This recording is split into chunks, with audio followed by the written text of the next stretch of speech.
This is Sandra Edmond, Queen of Tax Deeds, with your What the Fact Friday. And I actually hesitated on even doing a Fact Friday today because I am so swamped, so busy, and so much work I've got to do.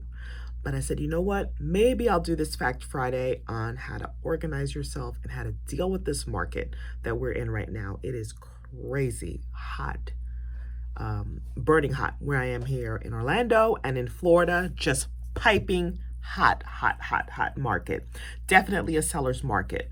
So, one of the things I want to stress before I get into what I want to show you here about some things I've been doing is that it's important for you, whether you're a real estate investor, whether you are a real estate agent, real estate broker, in an insurance, whatever you may be doing, to talk to people in your circle about what you do.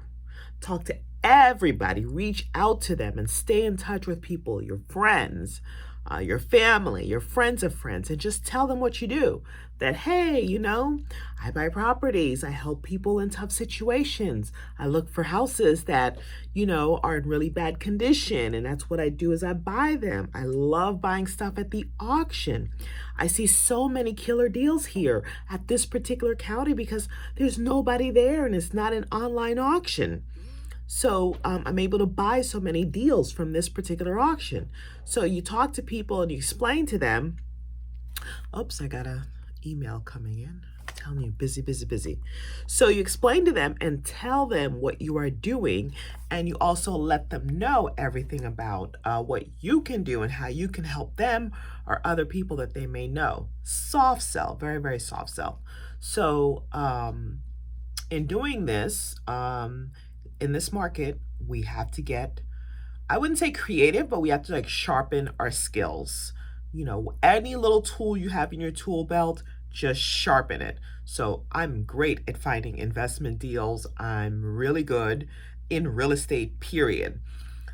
One of the things I was not so sharp at was the real estate agent side because, yes, I have my broker's license, but I don't really list other people's properties. I just use it for my own investments. So I started talking to people and letting them know, you know what, in addition to being able to buy properties, I also can sell properties. I can list them too. And if you have anything that needs to sell, just let me know and I'll help you out. And people just started coming out the woodworks that I know that I'd been talking to about this. And then they referred me to other people as well.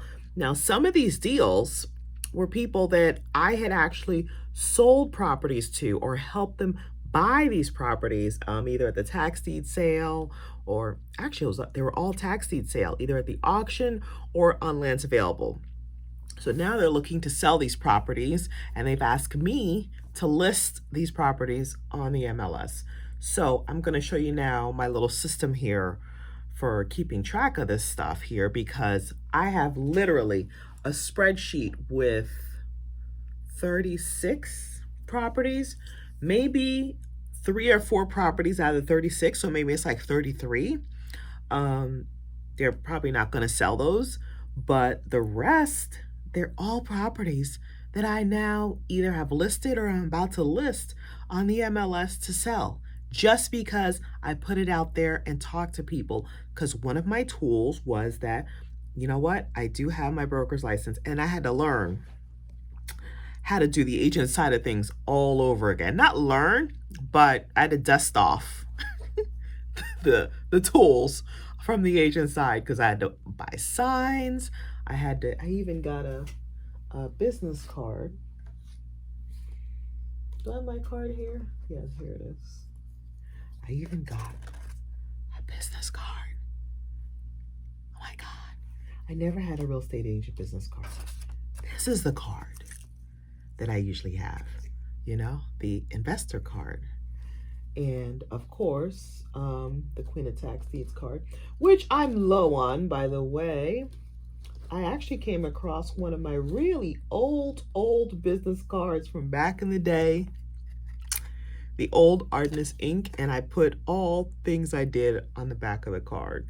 That's when I did the one-stop land shop. That's where I sold a lot of land. So anyway, back to what I was saying. We sharpen our tools, no matter what the tools are. Now, mind you, if I was not licensed, if I didn't have a broker's license, I could have easily just wholesale these properties. I could have gotten them under contract and looked for a buyer. You don't need to have a real estate license to be doing some of the things that I was doing. Is it better? Yes, because you don't want regulatory agencies getting on your back because they think you're trying to go around their rules and their laws. So, in the end, as an investor, if you're going to do this long term, yes, it's a little bit better to get your license just because the amount of information you can get out of real estate agents when you have your license, they're a little bit more open to talk to you about these properties or any situations going on. But it is not necessary. So I tell people that all the time. I started investing in 2004. I didn't get my license till 2013.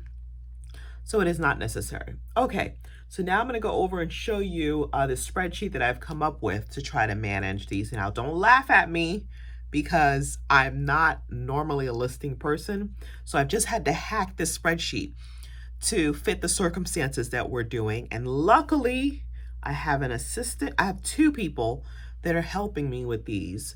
My transaction coordinator, who's also the office manager, and I also have a research assistant, who's a virtual assistant that helps me out with a lot of this stuff too, because we are marketing them at the same time we're listing them.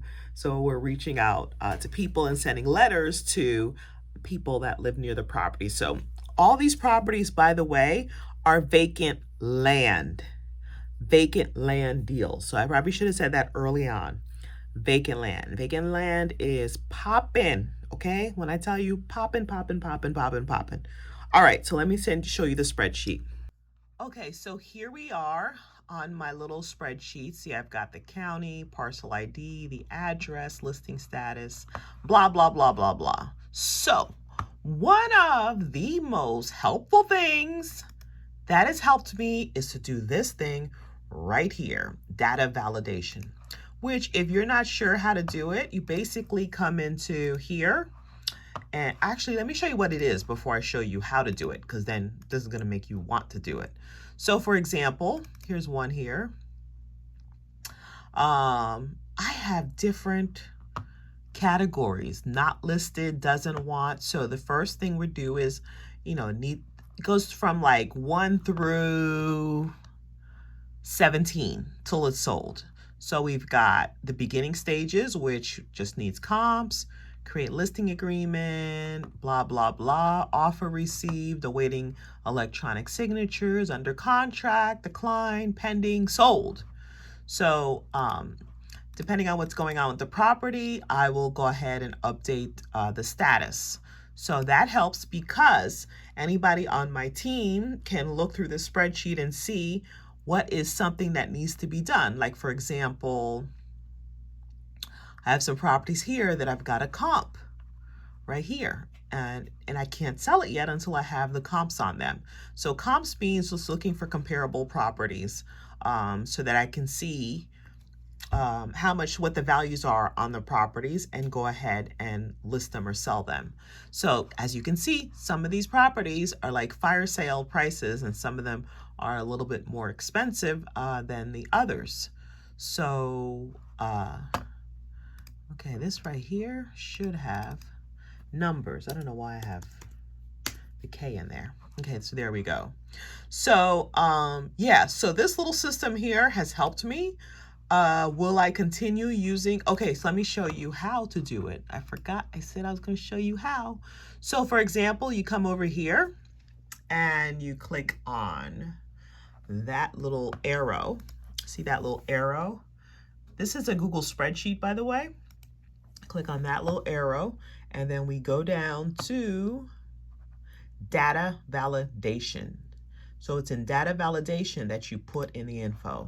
So you come over here and you would select list of items, and then you put the items in here separated by a comma. So let's go into the one that I've already done so I can show you what it looks like. So there we go. So here it is. You see I selected list of items, And here it is. I've got not listed yet, comma, and I've numbered them just to give them some sort of order as to what comes first, second, third, or whatever. So 00 doesn't want to list, 1 needs comps, 2 create listing agreement, 3A, listing agreement draft completed, listing agreement awaiting electronic signature. So like I said, this really helps me because I have help in doing some of these listing agreements and some of these listing drafts because it's a lot of work. And I have to review everything because when you got a real estate license, everything is on you. Everything is on you, and you are responsible to make sure that everything is correct so you don't get in trouble from MLS and everything else.